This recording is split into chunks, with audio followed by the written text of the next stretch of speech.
estamos aqui protestando pacificamente, mas vigorosamente, contra o imperialismo da ideologia de gênero. Esse ato foi chamado para garantir a realização do evento acadêmico ali dentro do SESC, garantir o direito à fala da Judith Butler. Não, essa ideologia vai colar o fascismo!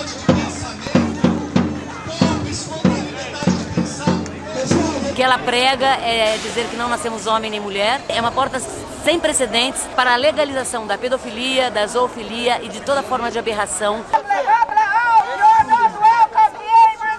Não se trata de ideologia de gênero, como se tenta caracterizar de modo a interditar esse debate, a desqualificar, mas são reflexões de décadas sobre a importância de compreender o gênero como uma construção social, uma construção histórica, e compreender como ele é uma marca de desigualdade na nossa sociedade. Não é o Brasil que vai aceitar que menino nasce menina, menino nasce menino, menina nasce menina.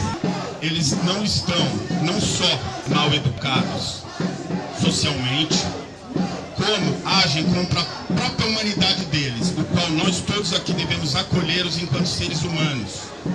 E devemos, mesmo com um esforço dobrado, respeitá-los. A defesa da mulher e a defesa das minorias sempre existiu no Brasil. Não, essa ideologia, não. Olá a todos. No vídeo de hoje, eu pretendo trabalhar os conceitos de gênero e feminismo para depois a gente pensar esses conceitos em relação a obras de história ou às discussões historiográficas ao longo das nossas aulas. E para tanto, eu pretendo me servir do último capítulo dessa obra, intitulada Reflexões, Filosofia e Cotidiano, de um autor que eu gosto muito, que é o José Antônio Vasconcelos, né, e que ele tem um capítulo intitulado Filosofias Feministas e Seus Desdobramentos. Tá? Não é um livro acadêmico, não é um livro que discute essas questões de maneira profunda, mas exatamente pelo fato de ser um texto de caráter muito abrangente e muito geral, ele é útil como um roteiro para a gente pensar essas questões.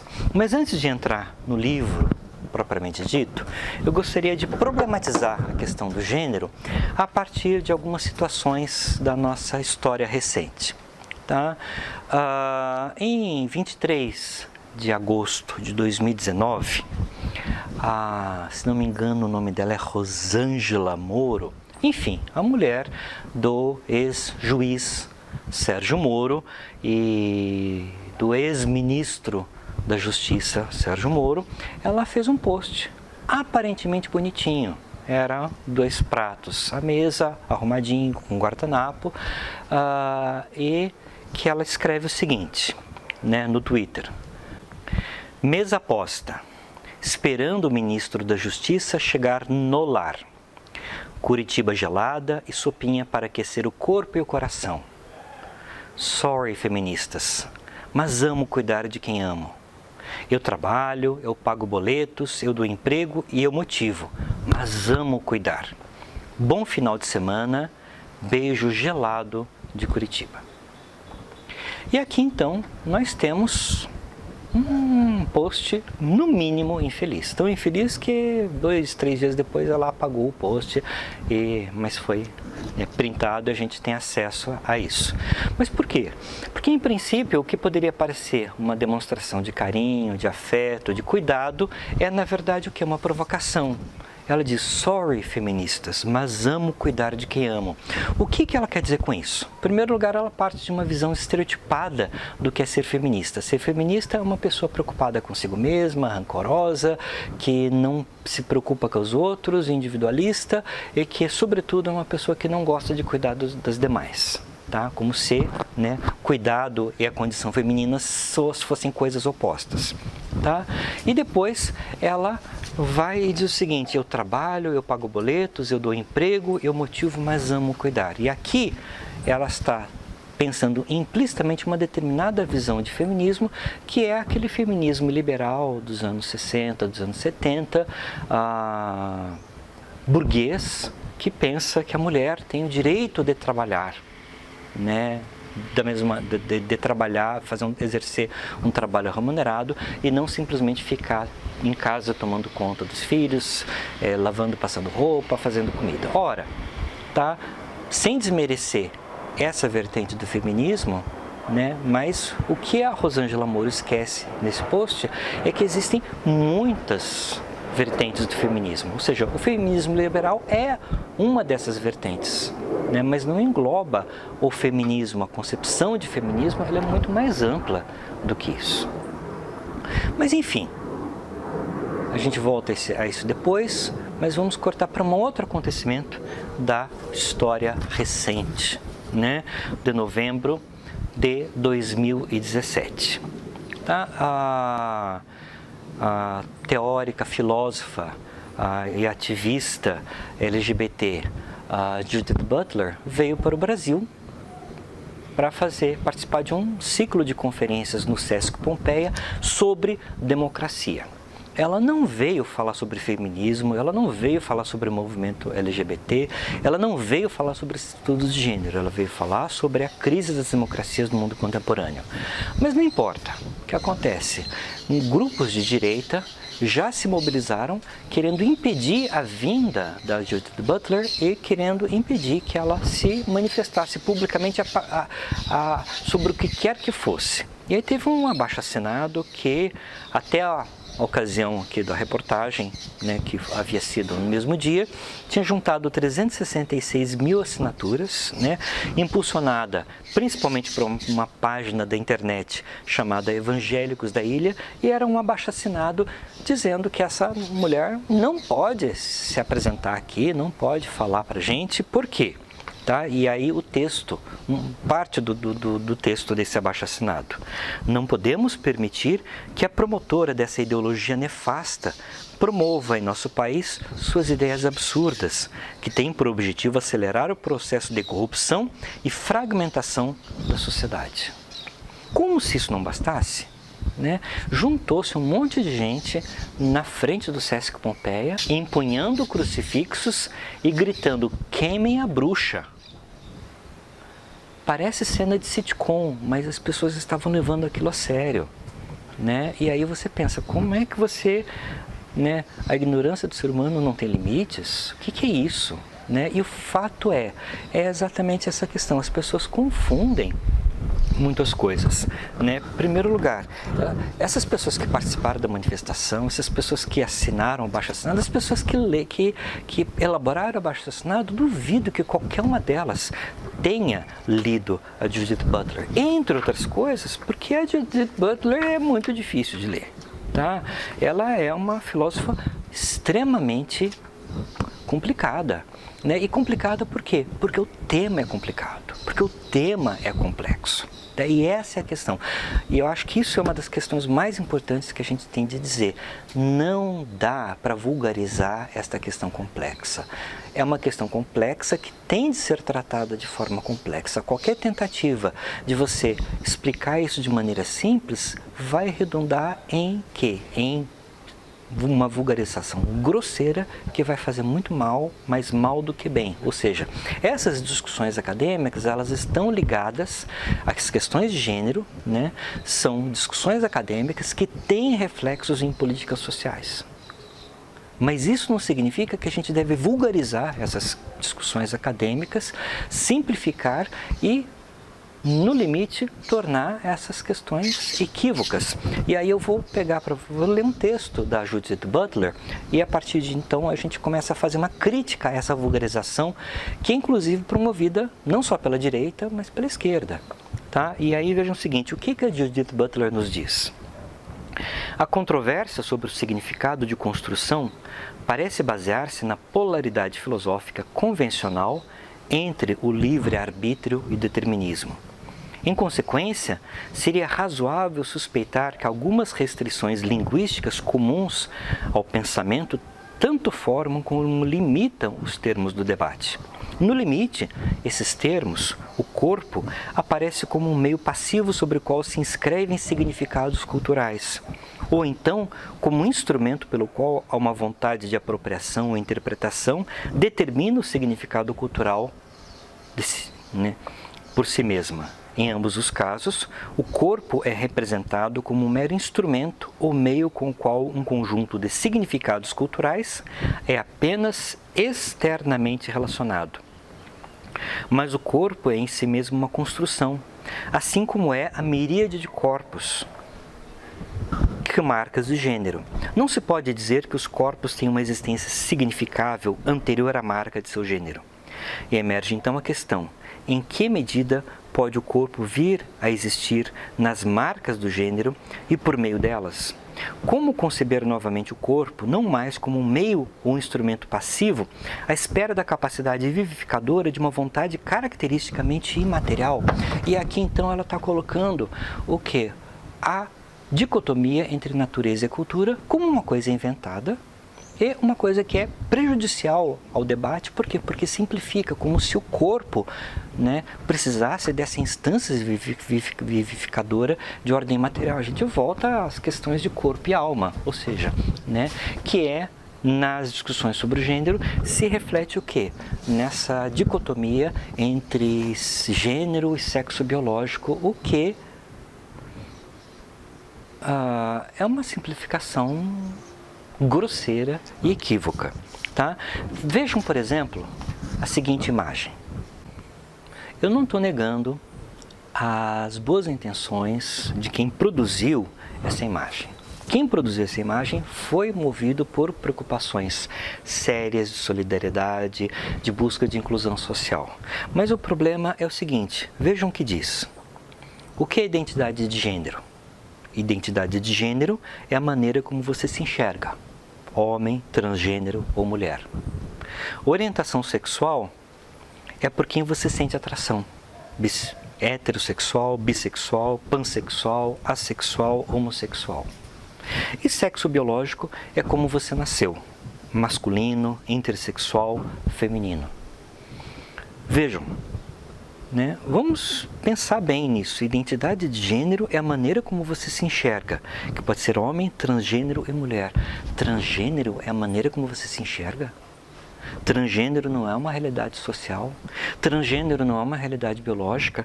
Transgênero não é uma coisa objetiva? É a maneira como você se enxerga?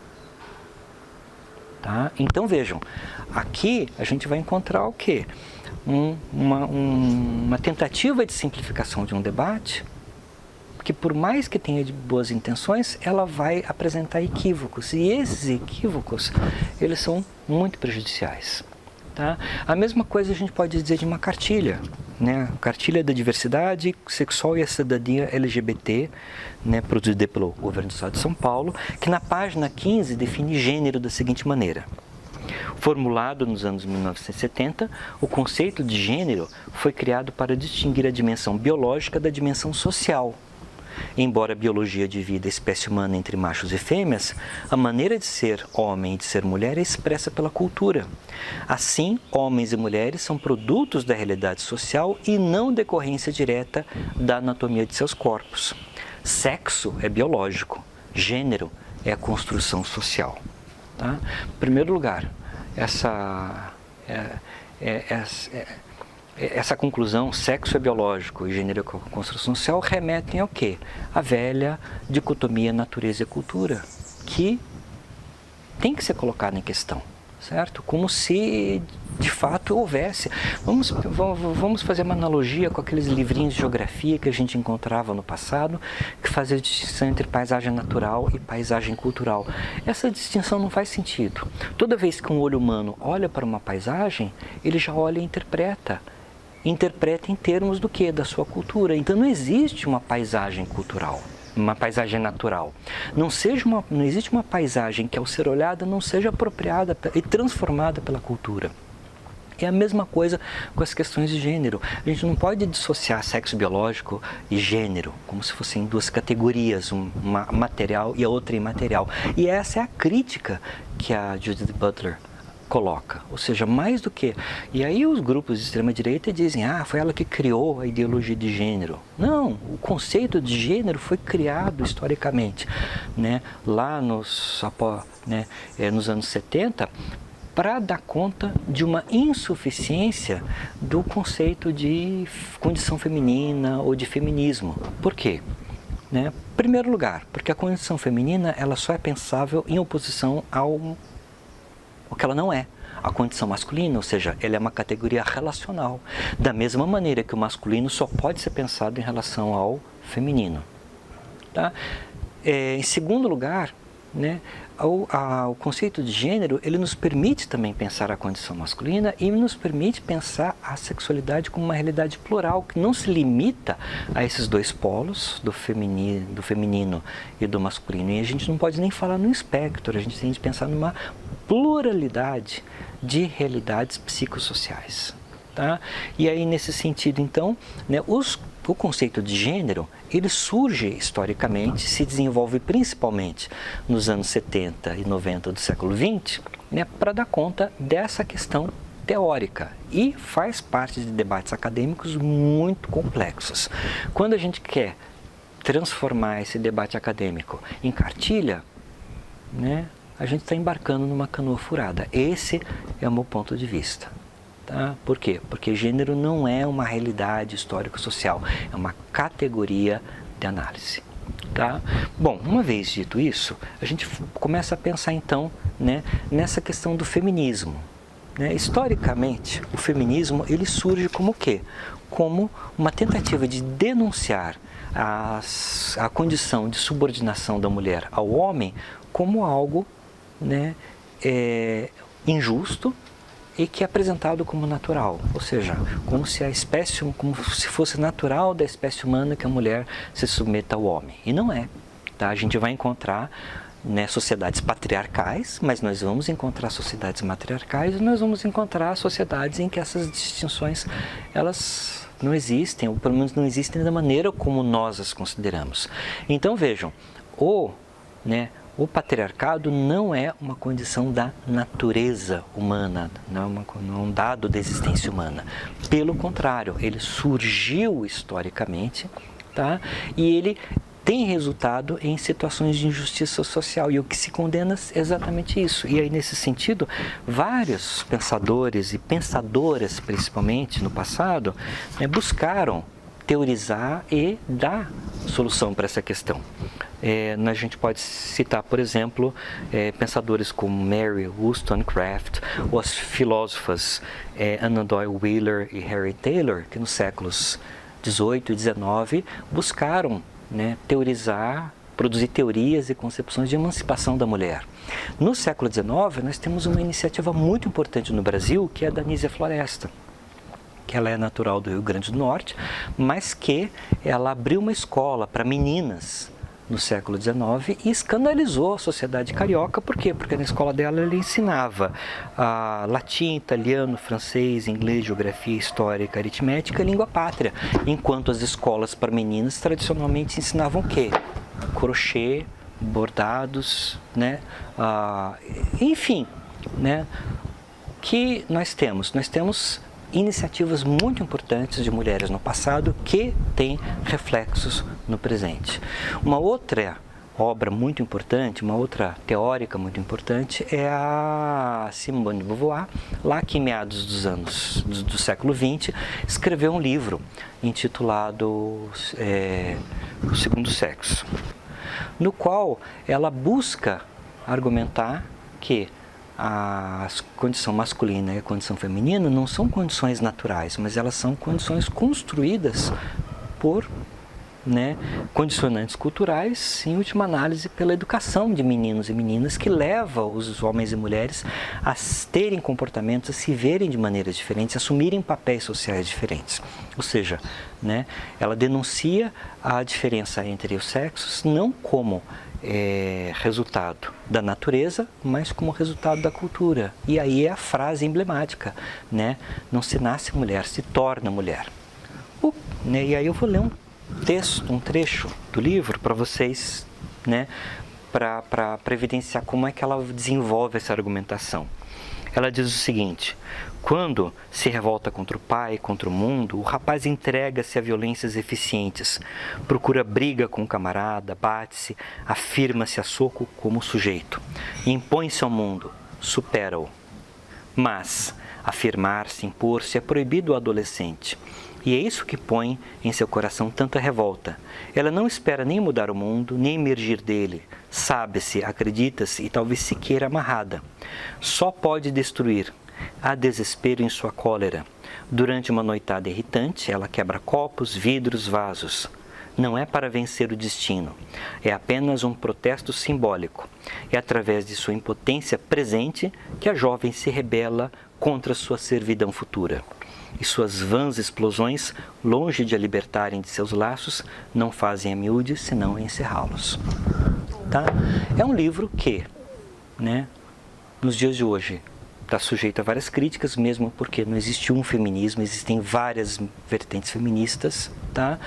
Mas que dá com uma contribuição muito importante para a visão da história das mulheres e da condição feminina. Mas o problema é esse, o problema é a ignorância também que graça a sociedade brasileira, que quando em 2015, se não me engano, no Enem, se colocou um texto da Simone de Beauvoir que conclui exatamente com aquela frase: não se nasce mulher, torna-se mulher, A Câmara dos Vereadores de Campinas produziu uma nota de repúdio, contra o uso do texto da Simone de Beauvoir no texto do Enem. Ou seja, as pessoas que produziram nota de repúdio não leram a Simone de Beauvoir e muito menos entenderam o que ela quis dizer. E já nomeamos o vereador Luiz Henrique Cirilo para exarar o parecer. O vereador Luiz Henrique Cirilo tem a tribuna para exarar o parecer. Moção, senhor presidente, de autoria do vereador inicialmente Campos Filho, que acabou sendo subscrita por vários outros vereadores, que protesta ao Ministério Público da Educação, na pessoa do seu ministro, Sua Excelência Aloysio Mercadante, pela inserção de questão de temática de ideologia de gênero através de pensamento de Simone de Beauvoir na prova do Enem de 2015, contrariando a Constituição Federal, a Convenção Americana de Direitos Humanos e o Plano Nacional de Educação. Certo? Então essa é a situação, ou seja, você pega uma frase, eu acho que esse é um problema contemporâneo, a cultura da lacração, você pega frases fora de contexto e explora a exaustão significados que a frase absolutamente não tem, tá? Mas vejam, fechando esse parênteses, a gente pode pensar o feminismo como um fenômeno plural. Nos anos 1960, a gente vai encontrar, por exemplo, um livro muito influente chamado Mística Feminina, da Betty Friedan, que ela argumenta o seguinte, que após a Grande Depressão e principalmente após a Segunda Guerra Mundial, formou-se uma ideologia na sociedade estadunidense que a mulher, ela deve fazer o quê? Ela não deve trabalhar fora, não deve exercer trabalho remunerado, tem que ficar em casa, cuidando do lar, dos filhos, lavando, passando roupa, limpando a casa, certo? Esse é o lugar da mulher. E aí a Betty Friedan denuncia essa ideologia, dizendo que não, que a mulher tem o direito de trabalhar fora, exercer um trabalho remunerado e prosseguir uma carreira. E aí veja o seguinte, ela não está falando uma coisa sem sentido, faz muito sentido o que a Betty Friedan fala. Até os dias de hoje, você vai numa entrevista de emprego e aí você pode ter, por exemplo, o entrevistador perguntar: não, mas se você casar e tiver filhos, para uma mulher, se você casar e tiver filhos, isso não vai atrapalhar o teu trabalho? É o tipo de pergunta que se faz a mulheres, mas nunca se faz a um homem. Tá? Ou seja, a persistência da discriminação contra a mulher continua. Mas, ao mesmo tempo, o posicionamento da Betty Friedan está sujeito a críticas. Porque ela está falando a uma determinada camada social. Ou seja, a mulher de classe média alta estadunidense que mora no subúrbio e está enfastiada com a vida de dona de casa. né? E aí quando ela diz que a mulher tem o direito de sair, trabalhar fora, exercer trabalho remunerado, muitas vezes não é escolha. Vamos pegar uma mulher negra, pobre, né, que tem que trabalhar fora, porque se ela não trabalhar fora, eles não têm o que comer em casa, então não é uma questão de escolha. Então, nesse sentido, a gente tem sim um posicionamento feminista representado pela Berit Friedan, que a gente pode chamar de um feminismo liberal, burguês, mas existe um feminismo radical, existe um feminismo socialista, existe um feminismo lésbico, existe um feminismo negro. Então vejam, o feminismo ele não é um fenômeno único, ele é um fenômeno plural que está relacionado a quê?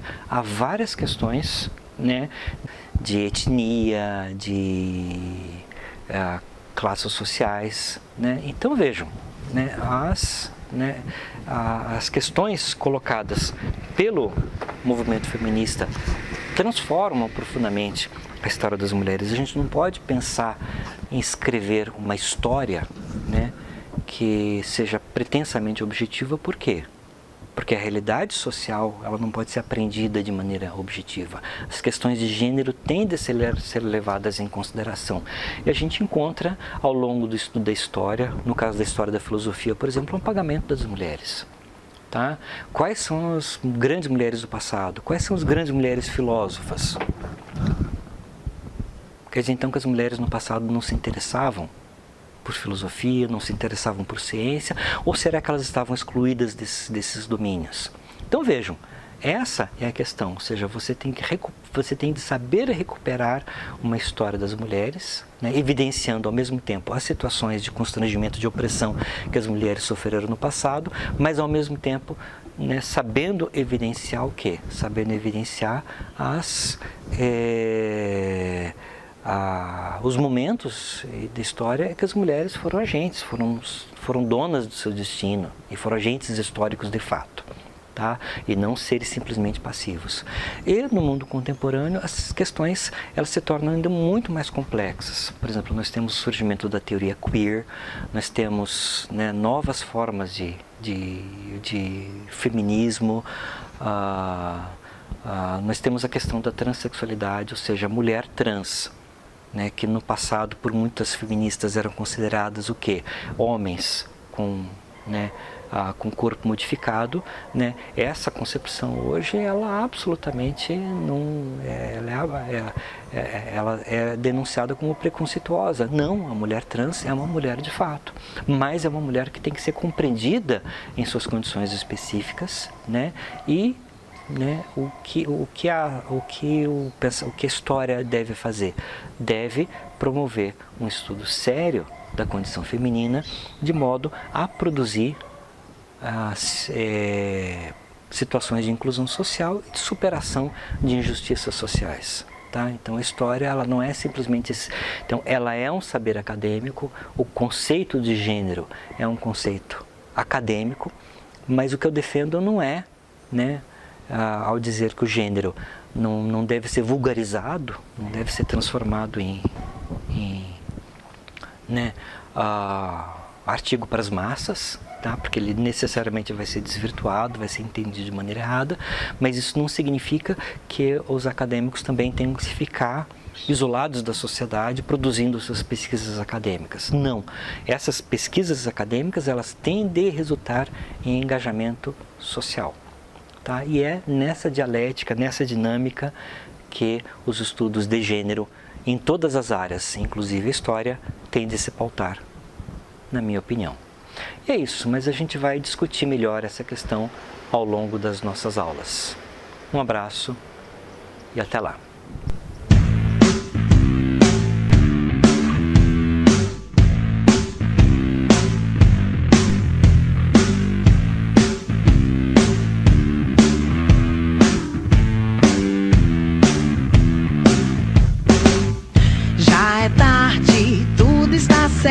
Cada coisa posta em seu lugar. Filho dorme, ela arruma o uniforme, tudo pronto pra quando despertar. O ensejo a fez tão prendada, ela foi educada pra cuidar e servir. De costume, esquecia-se dela, sempre a última.